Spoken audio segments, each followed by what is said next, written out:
Welcome to the Cookbook, where we invite guests on to share the ingredients of what has helped make them the successes that they are. All of it, the good, the not so good. You're not going to find anything half-baked here. And our kitchen gets messy sometimes. That's when the fun starts. So come on and join us.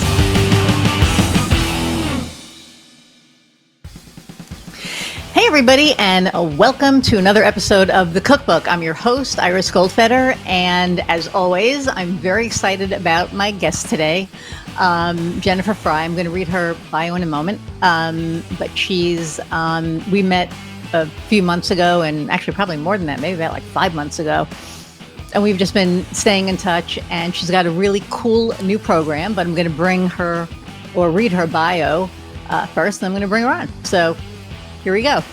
Okay, so Jennifer Frye is the CEO of Appreciated Asset Business Solutions. They create, build, and fill sales pipelines for their clients. Their Sales Accelerator program offers concierge-level, done-for-you appointment setting service for industry disruptors. Appreciated Assets team will reach out to your ideal prospects consultatively, educate them about your solution, and set you up with new business appointments, which eventually we are going to talk about this, like you and I. So their Disruptor Designer method creates messaging that lights a fire in their clients' sales pipelines, not only separating them from the competition, but simply eliminating it. Now imagine eliminating your competition. With decades of experience, they are able to keep you client-facing, grow your business, and provide you all of the benefits of a cold calling campaign without any of the time or energy. Jennifer lives in Charleston, South Carolina with her 8-year-old son, Max, and loves to show other women, and specifically single moms, how they can redefine having it all. So without further ado, let's meet Jennifer. Hey. Hi. How are you? I'm good. How are you? I'm good. So I know we've been talking about working together for months, and it's going to happen.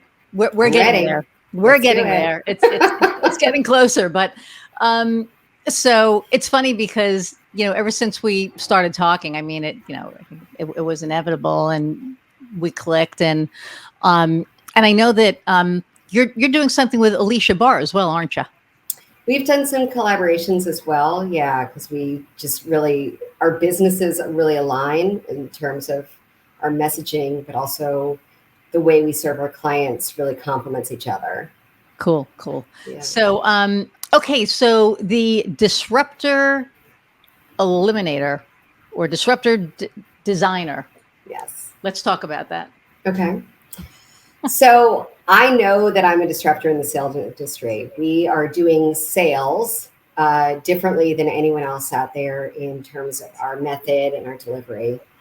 And it really occurred to me earlier on this year that not only are we a disruptor, but we align best working and serving clients that are also disruptors themselves.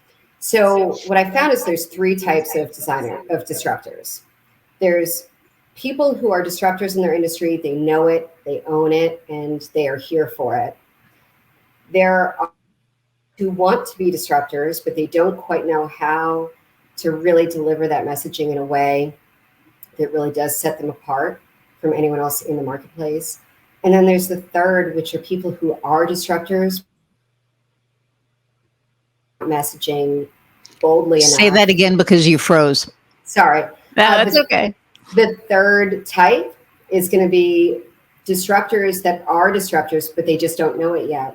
And they're not owning it, they're not messaging it, and they're just not getting bold enough in their delivery to set themselves apart. They want to stay within that status quo, and we want to come in and explain to them why getting a little bit different and standing out that way is really going to carve a whole new niche in the marketplace for them. See, that's awesome. And one of the things that we're doing is like a one-day workshop on how to find and define your differentiator. Mm-hmm. So it actually may be something that may work in tandem because you're right. A lot of people, on the disruptor end, I think it's different than being, than a differentiator. But I think a lot of people don't know what sets them apart. Yeah. And I think that when they do, and they have that aha moment, I think it all changes for them. I had a client like 2 weeks ago who was like, I'm not, the only thing different about, my business is me. I said, Hmm. well, yeah, but I'm sure if we dive a little deeper, and we did, and we found the differentiator, and now that's what we're focusing on. But you're talking about being a disruptor, and Yeah, that's a whole different ball game. So, describe what you mean by disruptor. sure. So a disruptor to me, and it means a lot of different things to different people, but to Mhm. me, it is someone who goes against the status quo of what's always been accepted as the way we do it in this industry. It's also someone who delivers in a way that is so far superior to anyone else in the marketplace that it truly does eliminate the competition. It's not comparing apples to apples anymore. Because when we are messaging for a client, we do not serve them if we accept, that they're 5% cheaper or 10% faster. Mm. That doesn't get anyone excited for that next level conversation. And with the disruptor designer, it is a series of messaging exercises that we go through to pull that for our clients. So when we are messaging their value proposition, essentially, it is so far superior from anyone that they've spoken to or anything that they've heard of that it's really changing the conversation from, okay, I'll take that appointment to how soon can we have that conversation? See, And and it's that's just lighting yeah, a spark in this pipeline, which is really exciting to see. that's awesome. Um, yeah, and I don't think that people real, and, when people talk about, we're going to be 5% cheaper, that makes me insane because to me, it's almost like devaluing what you Hmm. do, and then it becomes commoditized. And when you Right. commoditize it, then it's done because then what you're doing is setting yourself up for, well, you're 5% cheaper, but he's 10% cheaper. And then, oh, guess what? He's 15% cheaper. And then next thing you know, no one's making money. Um, and Yeah, it's you're just always competing on price, not value. right. And it's all about value and quality, not price. Yeah. And most So, of the clients that we work with, to be fair, they already knew that they were better and they were faster than their competition. Those were the differentiators. We got to the how, we knew that, but it was really about taking that messaging a step further mhm, about kind of what is status quo that doesn't even apply to you. interesting. So, so how do you, not giving away the secret sauce, but No. how do you, how do you help somebody see that? Because when you have when you have a business owner, especially entrepreneurs, we're so damn stubborn, right? We don't, Yeah. we're like, we know what we're doing and we know that, we know our shit. So, so how do you kind of break through that and be like, no, no, no, there's like, more layers to that. Well, you have to be open minded enough to realize that sometimes you can't see the forest through the trees with your business. And sometimes it takes a fresh perspective from someone outside your business to really show you what it is that's so special about you that will resonate with your ideal prospects. Because it's not just about reaching out to the people that you are working with currently and more of those, but ideally, who do you want to be working with? And what sort of messaging is really going to resonate with them?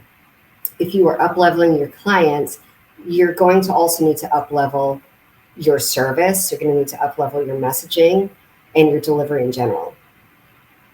Yeah. Yeah. I know there are a lot of people that, not a lot of people, but I've recently met two business owners that um, were used to working with not not high end, but with a lower budget than normal. And um, one of them came to me, and they had their marketing budget was like over 100,000, and they did not know what to do. They were like, I, I don't even know what to do with that. And to me, it was like, well, so you have a $20,000 client, you have a $5,000 client, you have whatever, however much the client is spending, it's at the end of the day, it's the same thing. The only thing is that they have a bigger budget. So now you're looking at a bigger spend. So you're going to get to do more with it. Mm-hmm. So rather than be, intimidated by it, just kind of like dive in and, and she was funny because she was just like, how are you that comfortable? And it's like, it's just a matter of, to me, it's about the relationship. Mm-hmm. You build the relationship and, everything else just kind of falls in place. So where is your expertise? What are they trying to accomplish?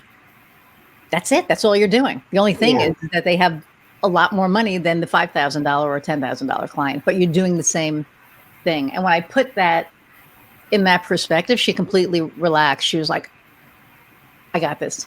Right. I was like, okay. And I do see how people can get, intimidated by that if they're not used to it. But like you said, when you up, the level of your client, you're upping the level. You have to up the level of your services. Right. So now what exactly do you guys do? So our sales accelerator is a concierge level done for you cold calling service. And we reach out to our clients consultatively, or I'm sorry, our clients prospects list consultatively to set new business appointments for them. So rather than calling from our client, pretending we work for them, pitching them or selling them, we call from appreciated asset, we recommend them. And we talk about the differentiators. We talk about how they're disruptive and how this is a different conversation from any other conversation they've had with a perceived competitor. And use that time to not really sell, educate prospects about amazing solutions that they need to know about. So we really don't do sales. That was a bit of a mindset shift for us last year.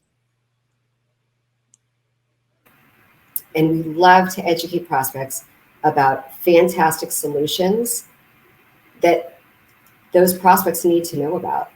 And then let our clients sell, let our clients have that next level conversation, but we're the ones that are able to deliver that opportunity for them and keep them client facing. Cool.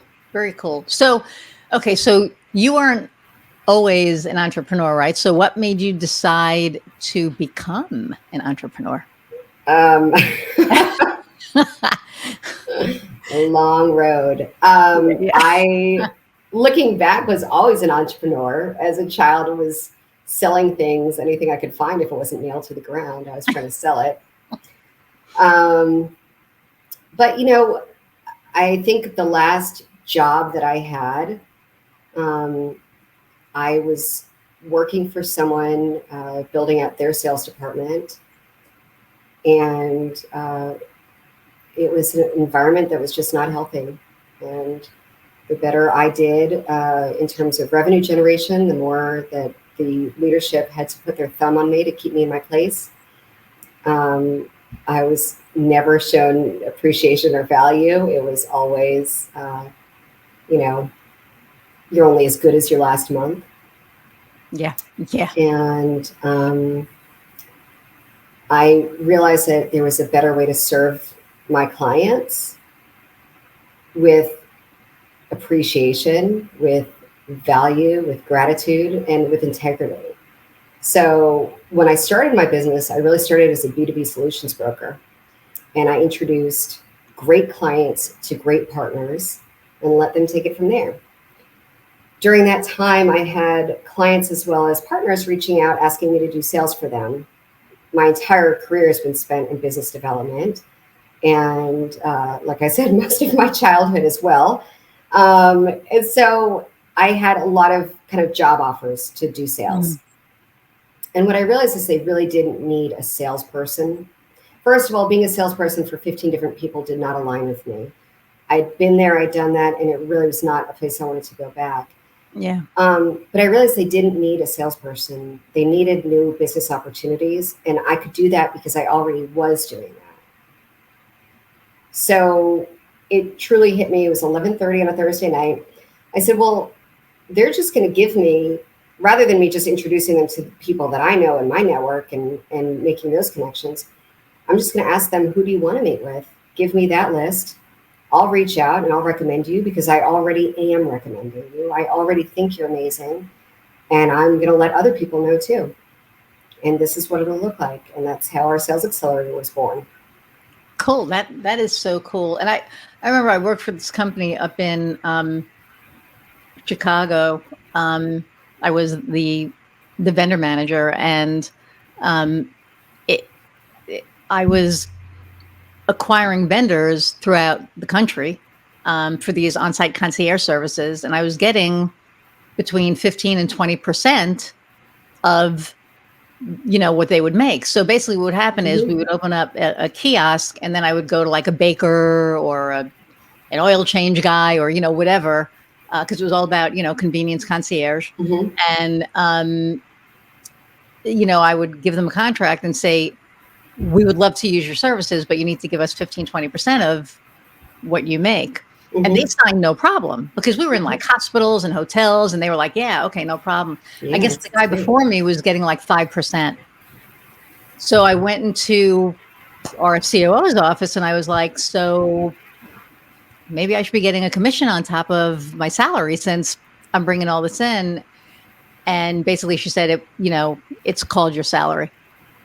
Yeah. And I was like, okay.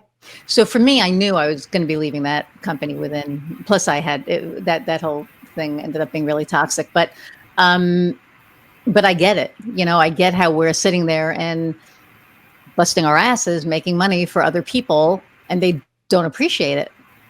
Yeah. And that's not every sales job. That's not every business job. Nope. That had been my experience. But at the same time, had that not happened, I wouldn't have gone out on my own either. So, as much as it was not the best time of my career, I'm really grateful for it, because I stepped out on my own and did something that I should have been doing all along. And I think that, I always say that out of every bad situation, something good, happens. Yeah. And I think there's been like my whole life, out of any bad situation I've had, something better came, from it. Yeah.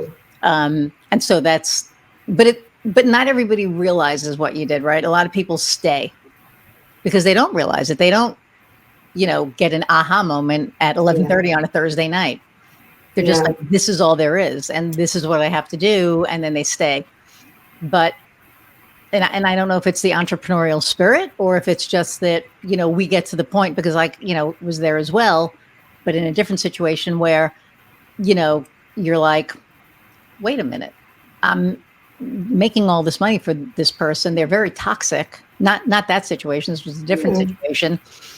What am I doing when I could be doing for, and you're right. It's not every job. I mean, there are a lot of really good companies to work for out there, and being your own boss isn't for everybody. Right. And a lot of, having a business development career is pretty entrepreneurial. You want to take a lot of initiative and, build your client base and all of that. So there's a lot to be said for that as well. Mm-hmm. And for me, I think that experience and other experiences has really made me a better leader, and striving constantly, constantly to be a better leader. Well, I love that. And I'm always open to getting better for my team. Yeah. And I think that's another positive that comes out of being in a toxic situation, is that, for me, it was like, that was an example of how I will never treat anybody. Mm-hmm. And so, as a leader, I do the same thing. I try to be very respectful of people in general. Right. Mm-hmm. I know our experience is a little different, but for somebody who is out there and they're thinking about entrepreneurship, right? They're sitting there and maybe they're in a toxic work environment and they want to get out, or maybe they just want to try being their own boss. What advice would you have for somebody who was thinking of becoming an entrepreneur? I think making sure that you do some market research in advance of leaving, an employee position is going to be really important. If entrepreneurial, if that journey is what's for you, then there's really nothing that's going to stop you. But making sure that you have a service that is sellable, and that people want to buy. And that's really doing some research about your offer, having that put together so that you're not starting from scratch on day one. You've already know that you've done your research and that this is something that clients would buy. That is by putting yourself out there and asking. Now, you don't have to do that on social media. You want to do that probably, more discreetly if you're currently employed. But reaching out to mentors, to introductions to people to really get that. And you'll find if you're really doing that with good intention, that you'll attract people towards you that will give you really good, unbiased advice. I like that a lot. And yeah, I like that a lot. And, and I tell people, and we've been talking about this probably ad nauseum on this, but I mean, that's what, this podcast is about, but about really being yourself, and being authentic. And 100%. It just makes such a difference that when, if you're thinking about, going out on your own or whatever, and I've seen people, and I was told, and we had this conversation, be less you. And so I was less you, and I attracted the wrong people. I attracted clients, but they weren't the right clients. And as soon as it was like, wait a minute, I'm not going to do that anymore. Now I have the people that align with my values, and, we work well together. And I think that when it comes to, like, starting your own thing, sometimes it's out of necessity. I mean, for me, it was out of necessity. I know for a couple of people, I know it was out of necessity. And it's a scary time because you're like, for me, it was, do I collect unemployment or, what do I do? And there's no way I was going to collect unemployment. I would have lost my mind. So this got started by one of my former clients from, I used to work for a large or cable company or whatever. And I got fired because our values didn't align. And my client literally was like, there, because I called and I said, hey, I'm not going to be there anymore. I called a couple of them, but this one particular one was like, they're insane. Like the most I ever spent with them was like $300, and you sold me a $35,000 a year contract. Let's talk. And so we talked and we started this, and, we went our separate ways. But in the beginning, it was just like, for me, a no-brainer, because I didn't want to work for anybody anymore after that. And it was like, so what do you do? And back then, websites and SEO, and it was like, okay, let's do that. People need it, let's do it. And so I had a similar journey out of necessity as well. So I started my business 4 years ago, and I worked initially for single contracts, basically as a contract, CSO, where I was really kind of leading up sales departments, creating infrastructure, hiring, training, creating all the manuals and the handbooks and all of the marketing deliverables. And I would work for one client at a time. And I really loved doing that. And it seemed kind of like a good entry or transition from being an employee to owning my own business, because I was working for one client at a time as an independent contractor. And then when COVID happened, I had been working for a client that I loved working with. But unfortunately, because of the lockdown, they shut their doors after many, many years in business. Within weeks of the lockdown. And I was a single mom. At the time, was going through divorce in a pandemic. And I had to get myself into a position and really remodel my business into a business that had multiple streams of revenue or income, whichever way you want to look at it, so that my entire income wasn't tied up with one other person's decision that had zero to do with me. Wow. And so that's how we started really with the solutions broker.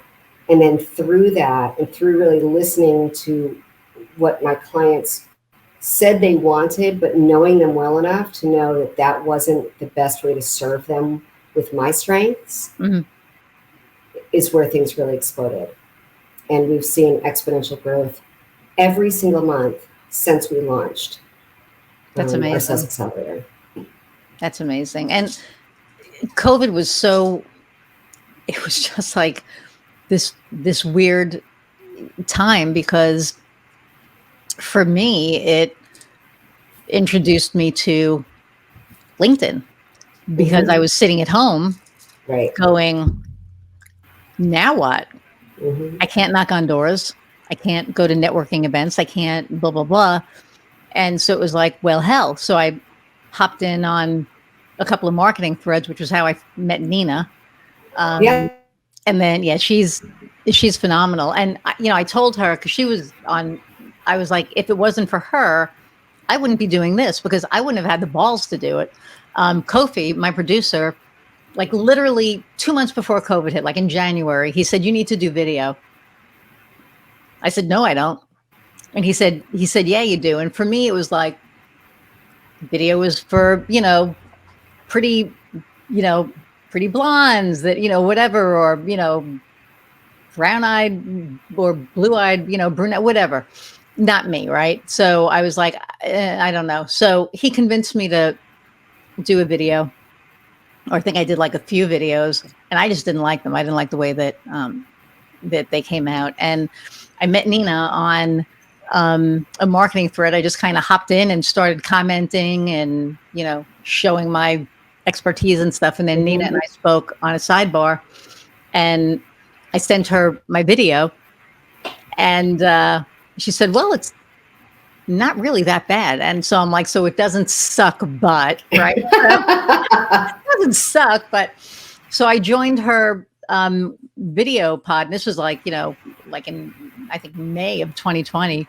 And I've been with her ever since, but she's the one who introduced me to the dames. But but it was just so funny, because that opened up a whole new world, because now I was doing video like 3-4 times a week, and getting like national clients, which was nuts. And then I got, I had an international client in Australia, and it was just like, what the hell? Like, I never would have in a million years thought that.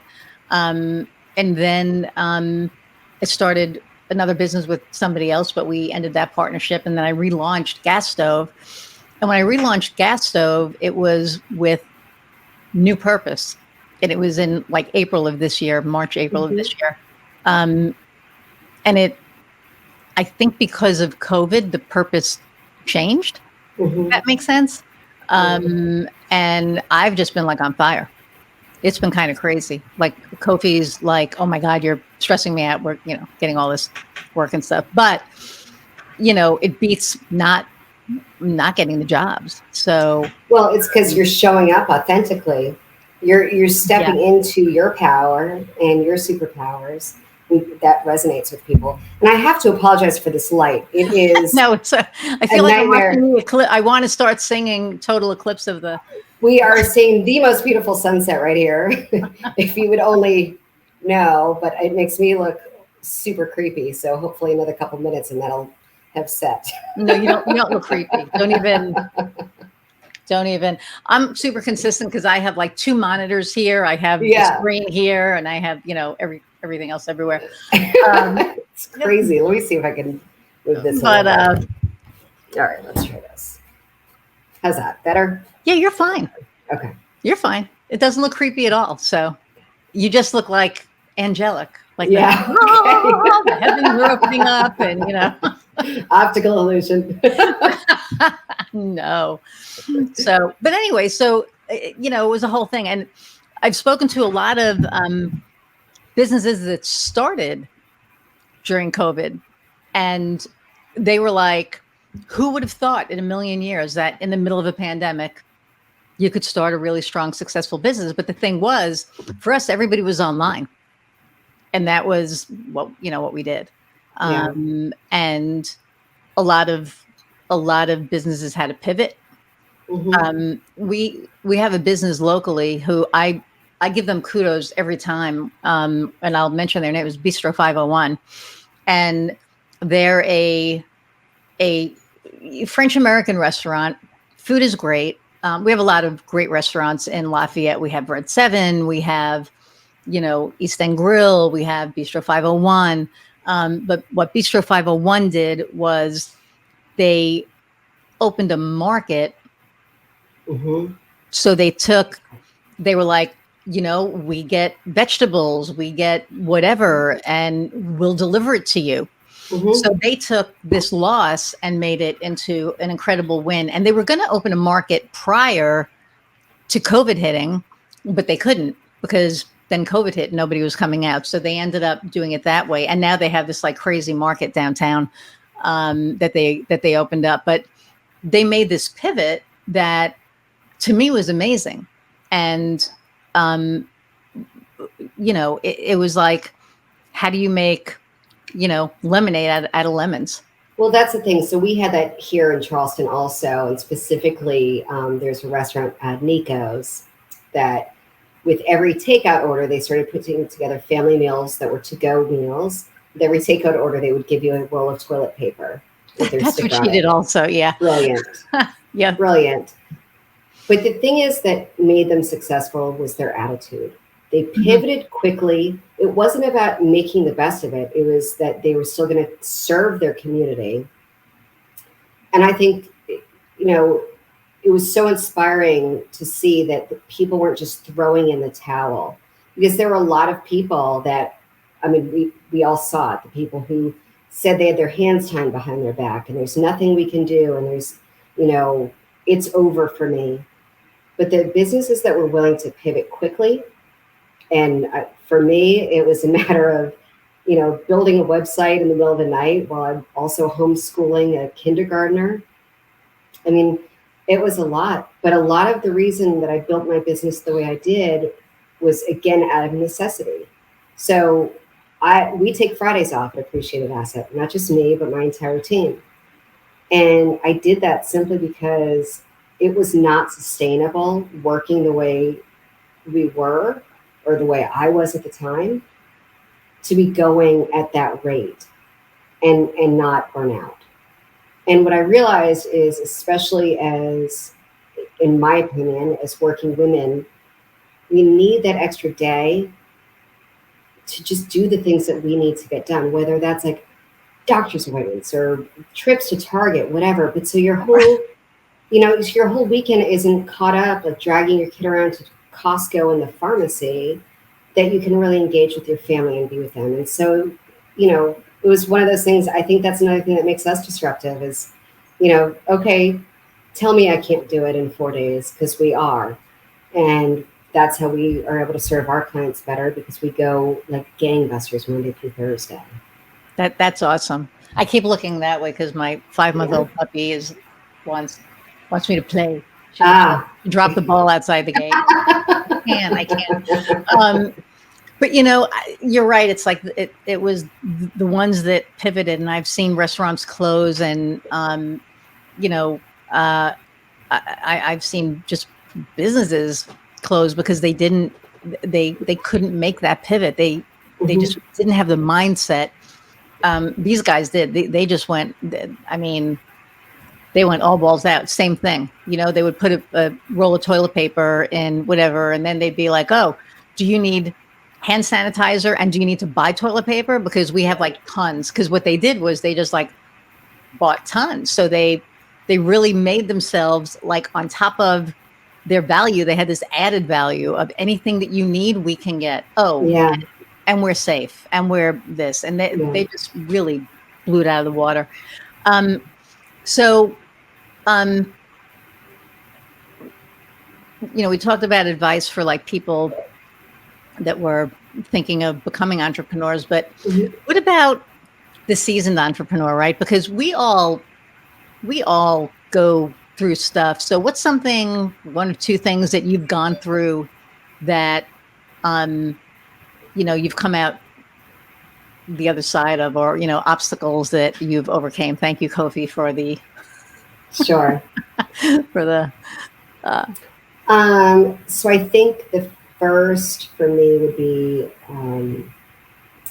becoming a better leader and realizing that I don't have to over accommodate and work so hard to be well liked when I hire a team of professionals that don't need to be micromanaged, that take ownership um, in their work, and and again, just don't need that micromanagement. So one of the obstacles I've overcome is like being able to really be a strong leader, and again, always being open with that growth mindset of like, how can I continue to do better for them? Um, that would be the first. Um, and with that said, I mean, I think that I had made some early on, some hiring decisions that I probably would not, that I definitely would not be making again. Um, just wanting to see the best in people and ignoring some red flags that I probably shouldn't have.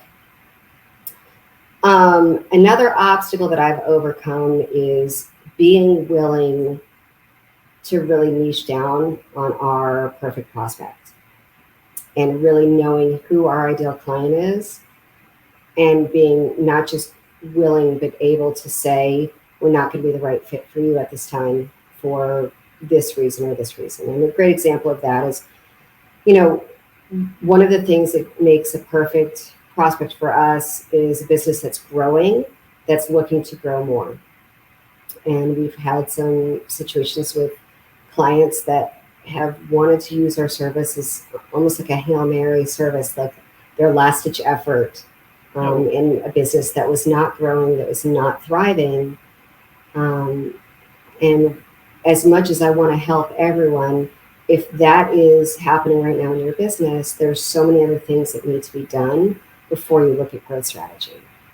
So you want to look at things like your messaging, your pricing, your core offer, your delivery. And once you have all that in place, that's when you're going to start to see that growth again. And that's when that conversation we can definitely re-engage at that time. But it was very difficult for me, especially as I'm growing my business and growing my team and wanting enough business to sustain that team, to say no to someone. But really learning that bringing on only the clients that we know that we can serve, that we know that we can show success, is better for everyone in the long run. Yeah, and I think that when you get to that point, because I've turned people away too, and it's nice to be in a position to be able to do that, because I remember in the beginning it was like, oh, you want to work with us? Sure, come Yeah. on, and you're right. Through that, you make some decisions that later on you're like, whew, man, I'm not gonna do that again. I know that again, when I was told not to be myself and I had certain clients, after a while, it's like you kind of look at it and you're like, man, this is not a good fit. And then having that conversation, because they think everything is fine, and I'm just sitting there going, Yeah. this is not fine. And Yeah. and I've had that conversation a couple of times, and it never gets easier. But it needs to be had, because those are the clients that cost you more than you're making from them at some point. So, and I think we've all had those from time to time. But now, I mean, the fact that you can look at that and know that and be able to do that, I think that's pretty awesome, because there are a lot of business out there that are starting up that are in the I'm going to take anybody phase. And I remember that, and I just remember I remember one one client, and I was in the office, and I was like, oh man, I know this is not going to end well, but I need the money like so bad right now. And I knew it. And it was just like, oh, but I'm going to do it. And I freaking did it. And 6 months later, done. And I Yeah. actually told them, like, I had, because there were like no boundaries. It was like, I was getting Yeah. text messages at 10 o'clock at night, Mhm. and I would do all of these extra things for free to be nice. And then Mhm. everything was expected to be, oh, you're charging me for this, you're charging me for that. Yeah, not Mhm. my services aren't free. And yeah, but I just remember being in the meeting going, oh man, I know how this is going to end, but I got to do it. I got to do it. Yeah. But I think when you're in that situation, it's understandable as a new business. And it's understandable sometimes you take a client on that does not ultimately end up being the right, even once you're established and really know who your ideal clients are, because sometimes information is, I don't want to say misrepresented, but it's just maybe not as accurate as to what a You growing froze. business means. Okay. You froze. I, Say that again. I was saying that, the biggest thing when you do end up with a client that doesn't necessarily align is that you know that you are operating with integrity. Yep. You are delivering the work that has been agreed upon. And beyond that, especially when you have someone who's maybe more high maintenance, hard to please, knowing that you stay in your integrity is what will get you through that time. And then, when it comes up for renewal, that it just is not the right fit anymore Right. for the service. Well, I didn't even, that one didn't even make it to renewal. That one was just like, this needs to, Yeah. for my sanity. I was like, Yeah. this has to stop. But you're right. I think that even, after we're established, and I agree with you too. I don't think that it's necessarily a misrepresentation, but I do think that sometimes people, I don't want to say they're dishonest, because I don't think it's that. Maybe it's that they don't know. They don't know exactly what they are or what they need. And so when they come to you, they act like they're confident in what they need, but at the end of the day, they really don't know. And then, you find that out. So, which is fine too. I mean, business isn't perfect. I mean, we're going to have clients that, 3 months in, we're going to be like, whew, okay, this is probably not good. And they may feel the same about us. Like, ooh, damn, I thought this was going to be a good fit, but it's not. It happens. And it's okay, because it's business. It's not personal. And I think Mhm. one of the biggest things that I would give an up and coming entrepreneur would be like, don't take it personally, because when So, you do, man, it can kill your whole freaking month. Never mind like your day. yeah. Um, I remember when I couldn't separate that when I first started sales, and I would come home to my now wife and be like, man, they just don't freaking like me. Like, I don't know why. I'm like one of the most likable, which isn't true for me. It's like either you like me or you don't, and that's fine. But I do. I was like, all of my clients usually love me. Like, these people just, and then I'm like, it's Lafayette, because I was, New York, Chicago, Lafayette Right. or whatever. And then I stopped taking it personally, and everything changed. It was like, they don't Well, like the product. It's not, yeah. The thing is that when you're in sales, it's very difficult to separate your self worth from yeah, your production, because in sales, you're kind of only as good as your last month. yeah, And that's how most people are treated in those roles, because they are production based roles. So it took me a few decades to realize that I am worthy, whether you hit the numbers or you don't hit the numbers. But then I always go back to the mantra of like, hurt people, hurt people. So I may have a client that mm, it, that they don't want to work with us, or that we decide that it's not the right fit.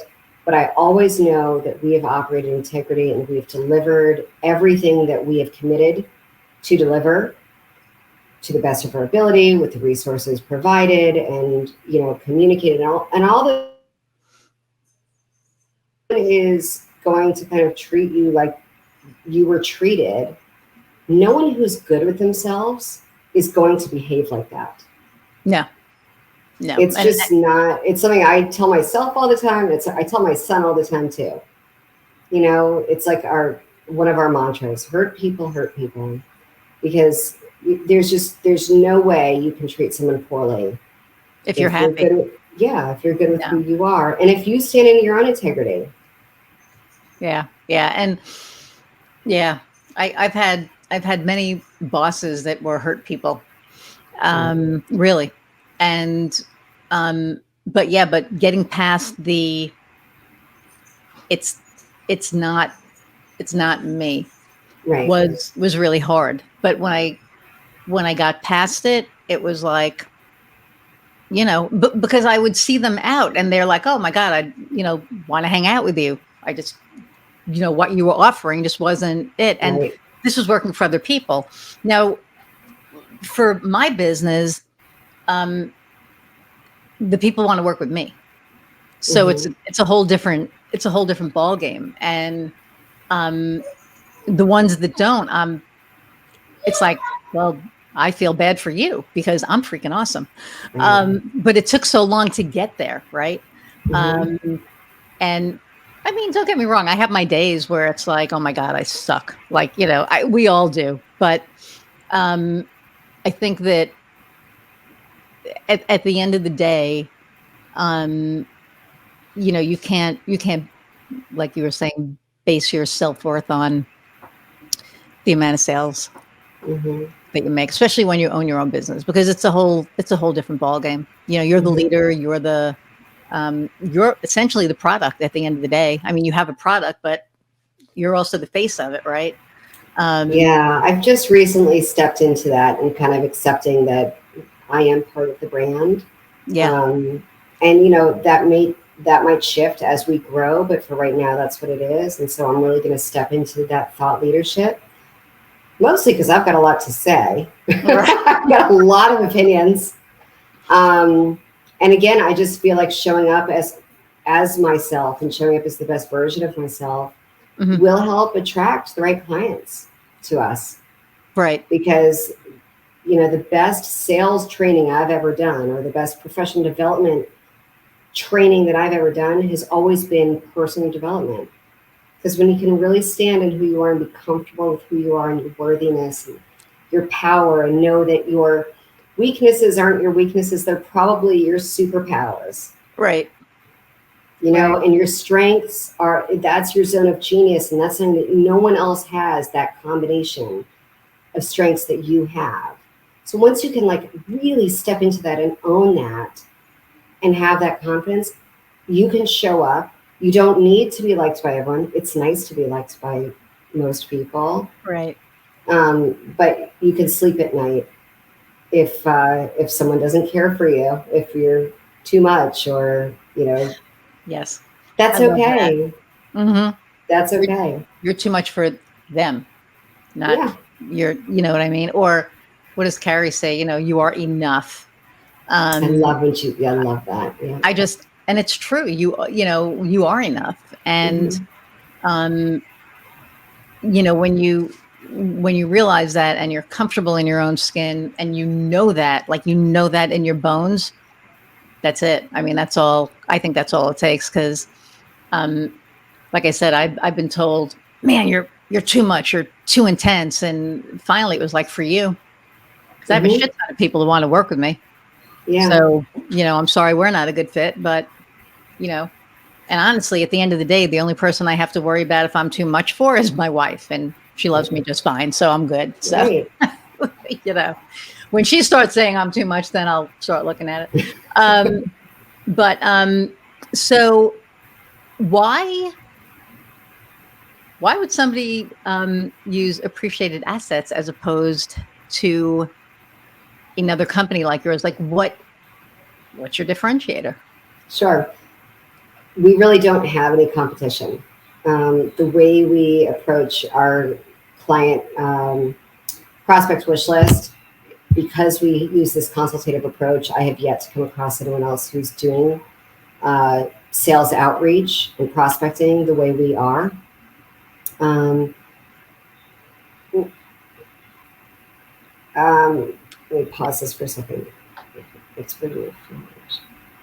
So I'm an expert in my field because I am constantly developing and improving our craft.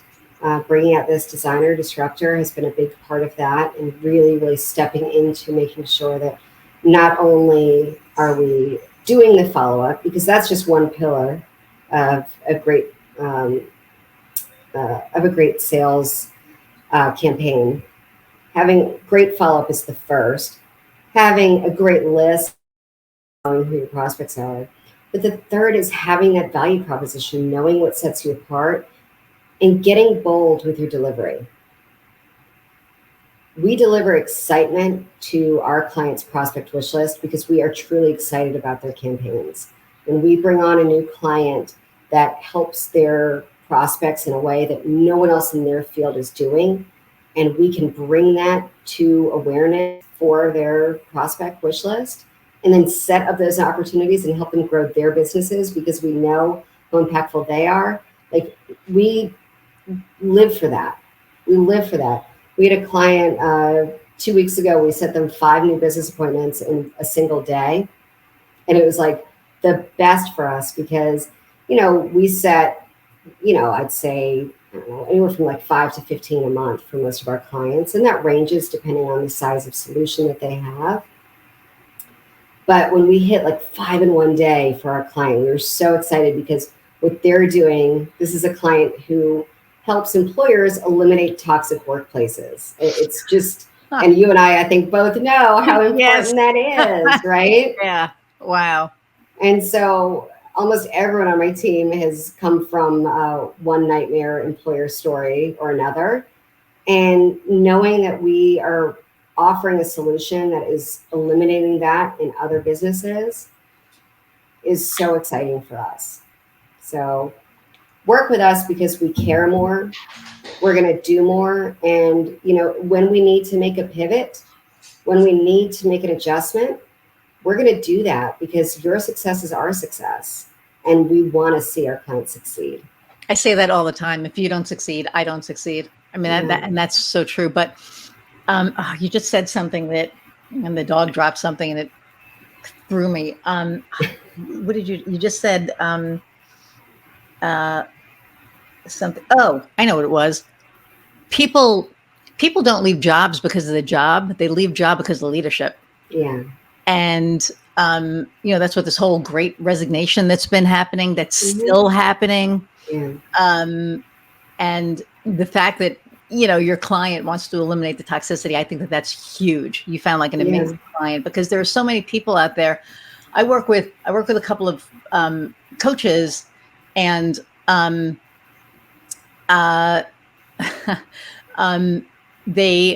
all about authenticity. They're all about, DEI and B.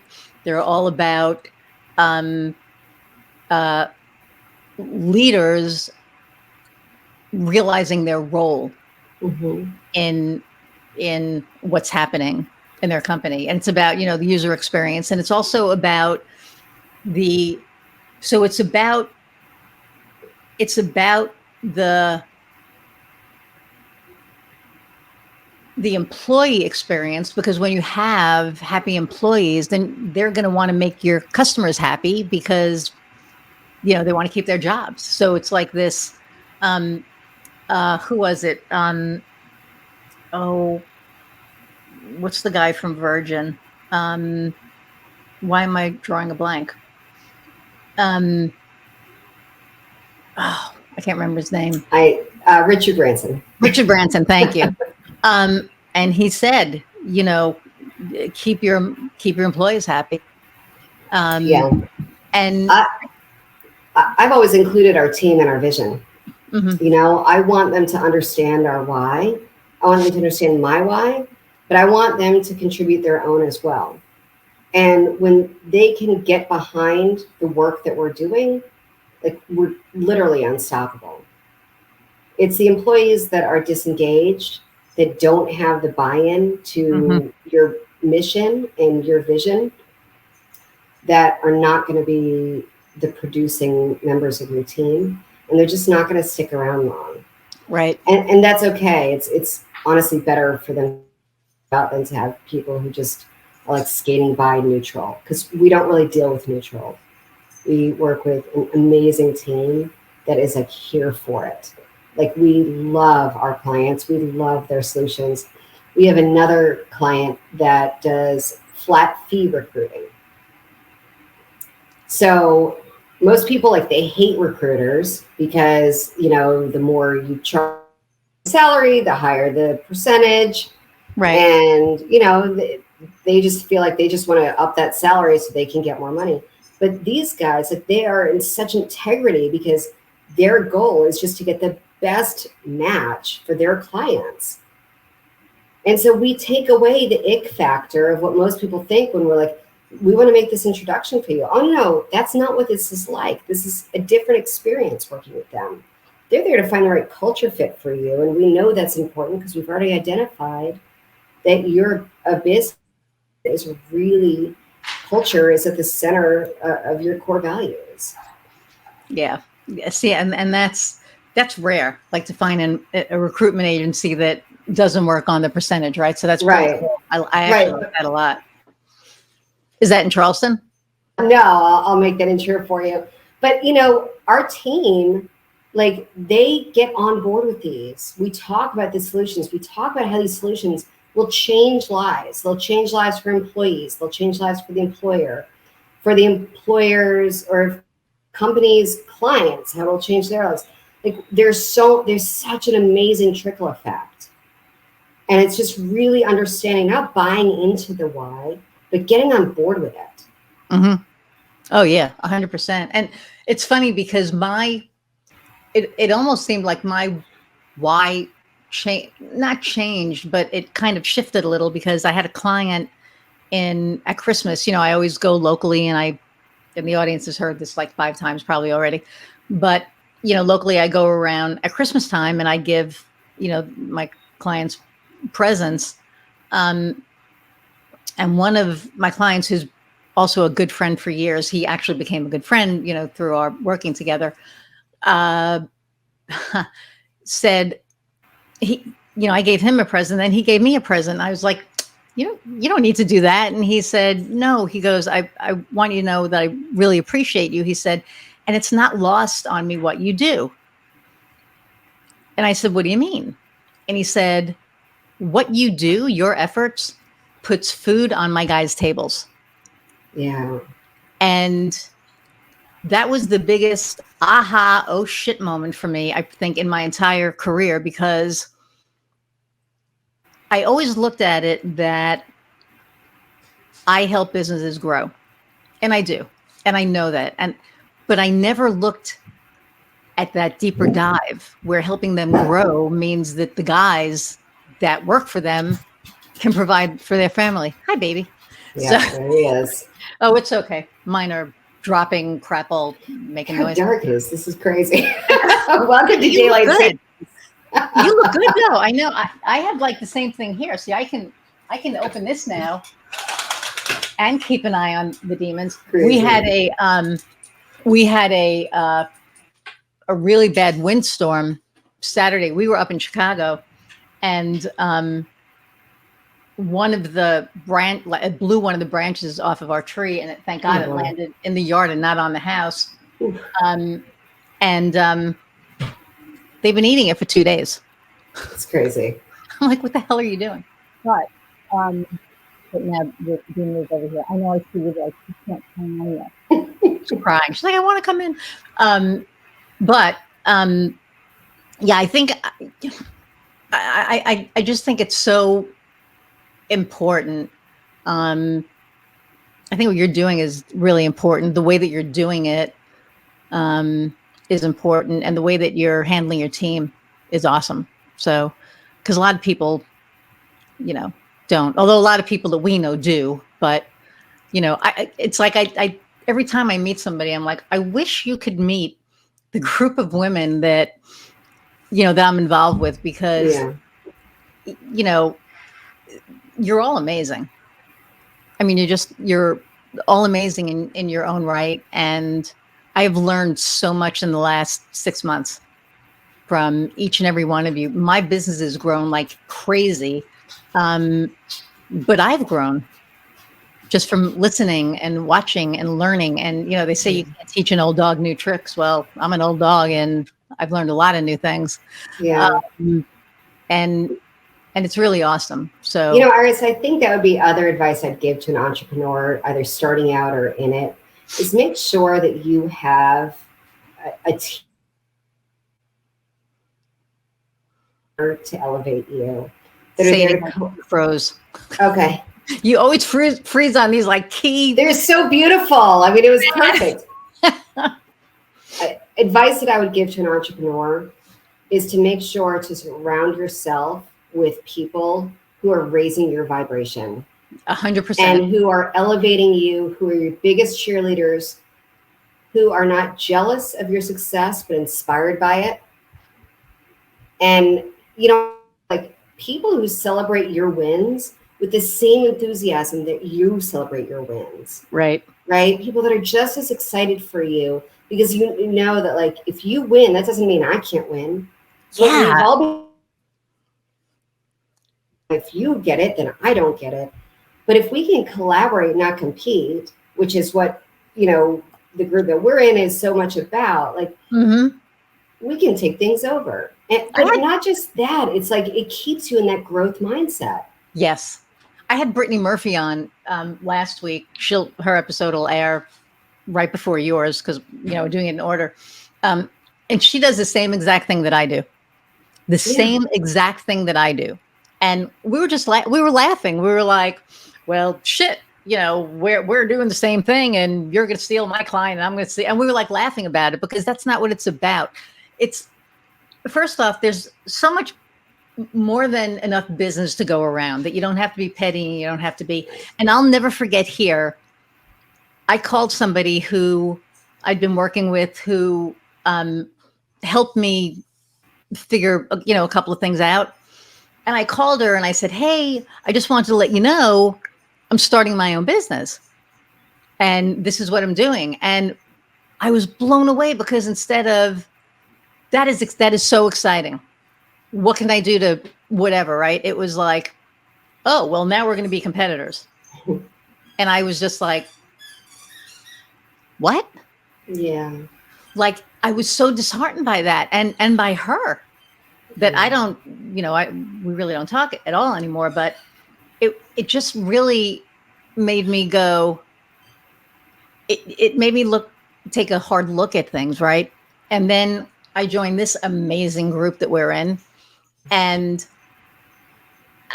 it's just been the best experience from the leader, Megan, to anybody I've ever met. How can I help you? And I'm like, how can I help you? What can I do? Like, I've never wanted to help. I mean, I always want to help people, but this is like on steroids. This is like, oh my God, what can I? It's really helped me approach business conversations like that also. How can I serve you? Even if we're not going to work together, I may have introductions that I could make for you. Exactly. Maybe partners or people that I could introduce you to. And I'm like so happy to do that and put that out there. Right. One of my favorite sayings is like, bake a bigger pie. You don't have to compete over like who's got a slice of that. Like, just bake a bigger pie. Yeah. And it's all about collaboration. Right. I mean, I was actually speaking to somebody today. We're starting a BNI group, which I swore I would never do again, but that's another story. And, I want to hear about that one later. Well, yeah, you'll enjoy this one. But there were a couple of conditions. And I was like, I will only join if, because I'd been burned so many times before. And so they had somebody who is an SaaS, and they also provide some of my services. But we had a conversation, and it was, she's like, well, I don't want to come in and step on your toes. And I said, you don't have to step on my toes. Let's talk and see where we can find a common ground. And maybe we can collaborate. And she was like blown away because she expected me to be like, no, I don't want you to be in the chapter. But that's not who I am. It's like if we can find the common ground and, agree to certain, boundaries, I guess, it's fine. It is what it is. And I always want to be that hand up. Like I always say that I want to be the hand up. I don't want to be the hand that's pushing somebody down. Right. So, absolutely.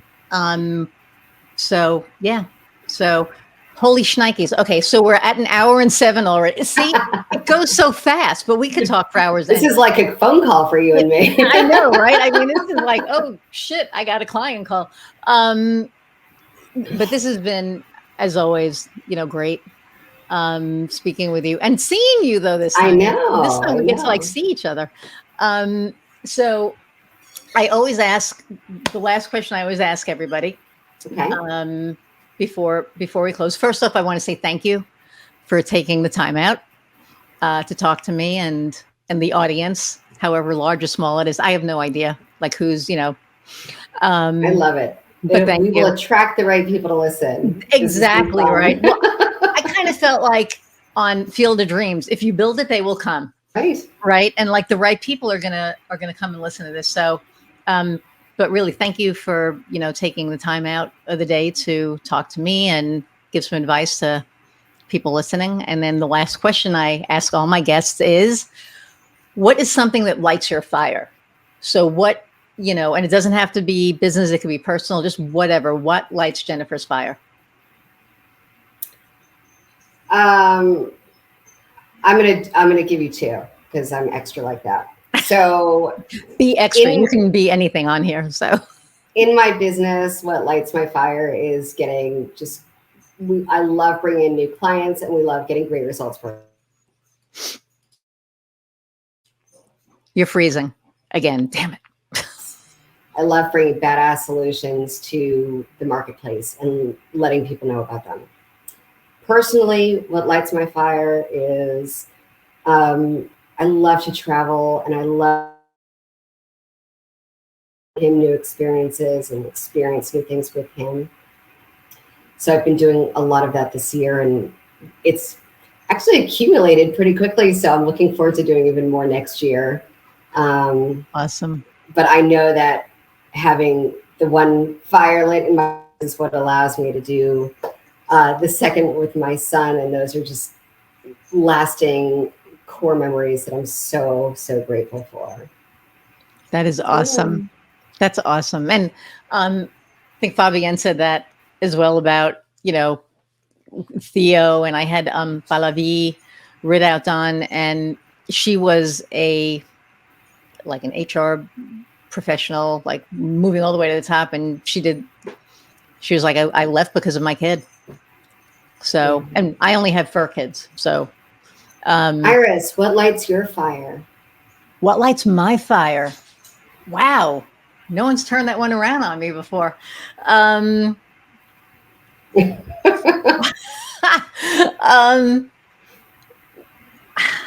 This is going to be corny probably.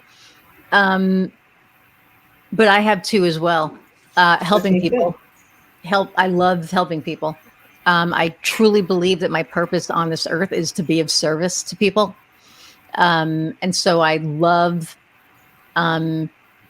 being able to help people, and not just businesses, just, people in general, and watch them grow and help them get on whatever path they're supposed to be on.